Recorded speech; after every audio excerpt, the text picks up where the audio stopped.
Et on est live. Salut tout le monde, ici Jessica Humphries. Et Bruno Saint-Hilaire de Énergie. Votre source santé optimale en ligne. Une des choses qu'on aime beaucoup faire chez Énergie, c'est démystifier les mythes alimentaires. Ouais. Et cette semaine, on continue sur le thème des gras, alors des bons gras et les mauvais gras. Alors restez avec nous, on va montrer différentes sources de bons gras et c'est quoi vraiment les bienfaits pour notre corps. Alors, la question lundi, c'était est-ce que les gras sont bons ou mauvais pour nous? Et là, on a démystifié que sont bons pour nous, mais les bons gras sont bons pour nous. Puis les gras, c'est un nutriment. C'est comme les protéines, c'est comme les glucides. On a besoin des gras. Ils sont essentiels. Puis il faut aller les chercher dans notre alimentation. Et quand on va les chercher dans notre alimentation par rapport à des bons gras, qu'on va parler dans quelques secondes, ça aide vraiment à donner de l'énergie à notre corps. On l'utilise pour l'énergie. Ça aide à que nos cellules soient en santé, notre cœur soit en santé, notre cerveau soit en santé. Alors, c'est essentiel de manger des bons gras. Mais il y a des différents types de gras. Alors, parle-nous de ça, Bruno. Les différents types de gras et on va montrer des exemples. Effectivement, en plein ça. Donc, effectivement, il y a comme 3 grandes catégories de gras. Il y a les bons, puis on va parler des sous-catégories dans ça. Il y a les moyens, on va parler de ça aussi. Puis, il y a ceux à éviter. On va parler de ça aussi, puis on va te donner des outils pour que tu puisses les reconnaître. Parce que dans les bons, c'est très, très, très évident. C'est pas compliqué. Mère Nature nous les fournit. On a juste à les manger comme Mère Nature nous les fournit. Puis, tout est parfait. C'est fantastique. Avec Mère Nature, c'est toujours simple. C'est bon. C'est ce qui vous... C'est bon, ça. Avec Mère Nature, c'est toujours simple. Quand l'être humain se mêle de Mère Nature, il a tendance à complexifier les choses et à changer son agenda. Dans le domaine de la nutrition, entre autres, c'est beaucoup pour conserver les aliments. Et là, il va jouer avec Mère Nature, changer des choses, ajouter des choses qui va faire que dans bien des cas, pas tous les cas, mais dans bien des cas, ce que Mère Nature avait produit de fantastique, divin, tellement bon pour nous, devient même dans certains cas dangereux. Okay? Donc, les bons gras, c'est principalement les mono et les polyinsaturés. On les retrouve beaucoup dans le monde végétal. Puis là, on a quelques exemples ici que tu peux voir à l'écran. Donc, dans les noix, par exemple, les différents types de noix, en passant un arachide ou une pinotte, c'est pas une noix, ok? Donc, noix du Brésil, les pacanes, les noix de Grenoble, les amandes, les noisettes. Il nous restait plus de macadam à la maison, mais les noix de macadam, c'est excellent pour la santé. C'est très riche, entre autres en oméga 3, en fibres, un petit peu de protéines aussi. Donc ça, c'est super. Si on revient au gras, les olives aussi, ici, comme ça, sous forme d'olive ou sous forme d'huile d'olive. Maintenant, ce qui est important, puis on va y revenir tout à l'heure là, en parlant des mauvais gras, c'est de choisir une huile d'olive de très bonne qualité, donc vierge, pressée à froid ou première pression, puis biologique. Okay? Parce que malheureusement, les huiles d'olive, il y a pas de standard dans ça. On voit beaucoup de fabricants d'huile d'olive qui vont mélanger d'autres types d'olives dedans, puis ça va être écrit huile d'olive dessus, puis on n'a pas de moyen de le savoir. Tandis que quand il y a des normes sévères comme les normes biologiques USDA Organic, Canada Organic, EcoCert, ben, ça vous garantit que ce que vous achetez, c'est une huile d'olive et non pas un mélange de toutes sortes de choses. C'est bon? Et aussi, mon préféré, ou préféré de Bruno et moi aussi, avocado, les avocats, une bonne source, de très bon gras, effectivement. Et tu peux le mettre déjeuner, dîner, souper, collation.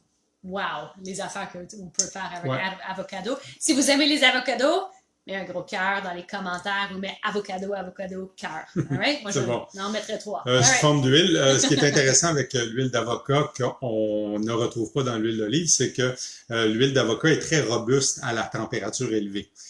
Donc, vous perdez pas ses propriétés nutritives quand vous l'utilisez pour la cuisson. Ce qui est pas le cas si vous utilisez l'huile d'olive. L'huile d'olive est pas robuste, donc vous allez perdre une bonne partie de ses propriétés nutritives si tu l'utilises pour la cuisson. Donc, l'huile d'olive, on la garde pour la manger crue d'une certaine façon. On la fait pas chauffer. Pour les salades, ouais. pour... Naomi, t'aimes les avocados? OK, c'est nice. bon ça, Naomi. Super, excellent. Et le dernier, peut-être un petit dernier là qu'on a ici, c'est le chocolat noir. Yum. Puis là, faites attention parce que ce qui est bon pour la santé dans le chocolat, c'est le cacao.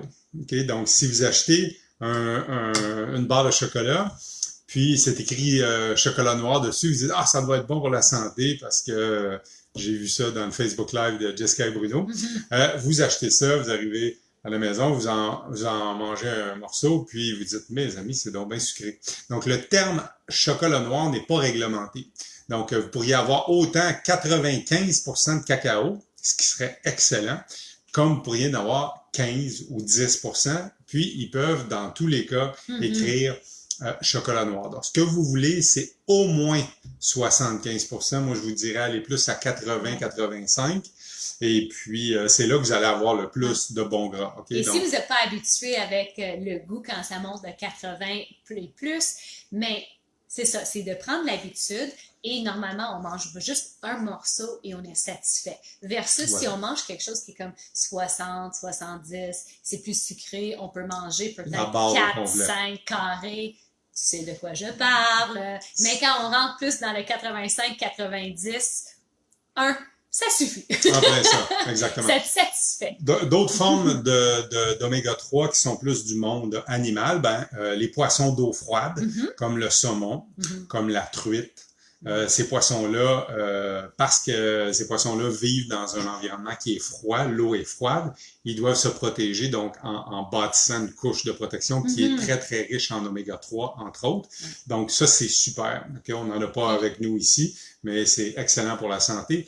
Assurez-vous encore une fois d'aller chercher vos poissons sauvages et non pas de culture. Il y a de nets avantages à aller dans des poissons sauvages parce qu'ils sont beaucoup moins contaminés, pas de vaccination, pas de colorants, des choses comme ça. C'est bon? Les bons gras, c'est bon pour nous, mais moi j'ai expérimenté dans les dernières années en rajoutant plus de bons gras dans mon alimentation.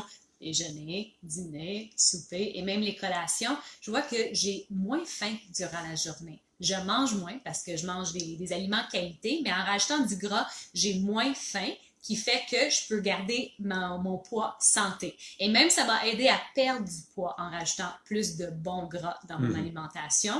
Et deux autres affaires que je vois, c'est que quand je mange des bons gras durant la journée, mon humeur est meilleure. Alors, je suis pas dans les montagnes russes comme ça, où est-ce que des fois, au niveau de l'index glycémique, ça peut arriver qu'on devient hangry. Et aussi, ma peau, elle s'est améliorée. Super. Ah, c'est des bons bénéfices, hein, très belle, Jessica. Puis toi, à la maison, si jamais des bénéfices que j'ai mentionnés, c'est quelque chose que toi, tu aimerais améliorer dans ta vie présentement, envoie-moi un message privé. Ça me fait plaisir de parler un petit peu de c'est quoi la recette chez Énergie pour aider avec tous ces bénéfices comme ça. En plein ça. Alors ça, c'est les bons gras. C'est les bons gras. Les gras à éviter tout le temps, le plus possible, ce sont les gras trans. Okay? Puis là, il faut faire attention parce que la définition du mot gras trans varie d'un pays à l'autre.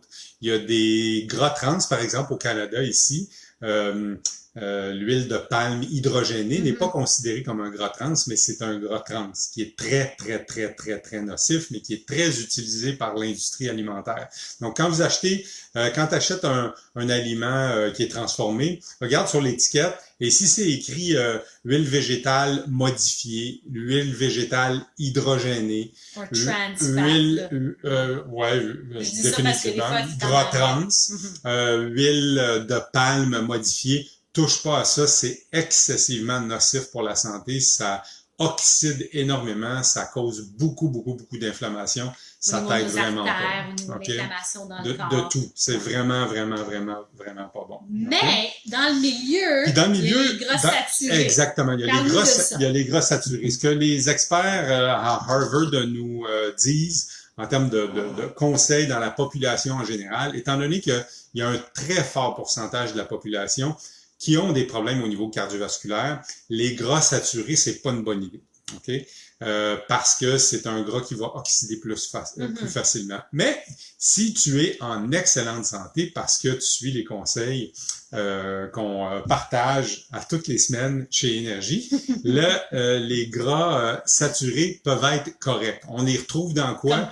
Les gras saturés? Ben, une bonne forme, c'est l'huile de coco, mais encore là, vierge et biologique. C'est bon. Donc, ça, c'est un gras saturé de bonne qualité. Vous allez en retrouver aussi dans les viandes, ouais, effectivement. Donc, aller plus vers la volaille que d'aller vers les viandes rouges. Mais là, vous allez en trouver aussi. Donc, ça, c'est des gras qu'il faut faire attention en fonction de notre condition. OK? Donc, ça, on vous inviterait à consulter votre professionnel de la santé pour qu'il puisse vous informer sur votre condition, votre santé cardiovasculaire. Puis après ça, vous pourrez faire des choix par rapport au gras saturé. Mais une chose est claire, c'est que peu importe votre état de santé, si vous allez dans les gras mono et insaturés, les bons gras, il n'y a aucune contre-indication. En fait, mangez-en en abondance, c'est excellent. Très bon pour le corps. Voilà. Très bon pour le moral. Alors, en espérant que tu as aimé notre capsule aujourd'hui, si tu as trouvé que c'était intéressant, s'il te plaît, le partage sur les médias sociaux. Et sinon, demain, Bruno va être de retour pour la nouvelle capsule des jeudis qui s'appelle Dans la cuisine avec Bruno. On est dans la cuisine Bruno et Jessica présentement, mais demain, Bruno va être dans la cuisine. On va faire une recette. Et c'est ça, une recette avec des bons gras. Qu'on peut rajouter des bons gras. Hey, on se complète les phrases. Hein? Je pense qu'on répète. Impressionnant. Bon. Sur ça, on te souhaite une très bonne journée et encore, si tu aimerais savoir c'est quoi notre recette pour avoir stabilisé ton taux de sucre, d'avoir une meilleure énergie et trouver ton poids santé, envoie-moi un message privé. Ça me ferait plaisir de parler de notre recette. Alors, super tout le monde! Salut! Bye!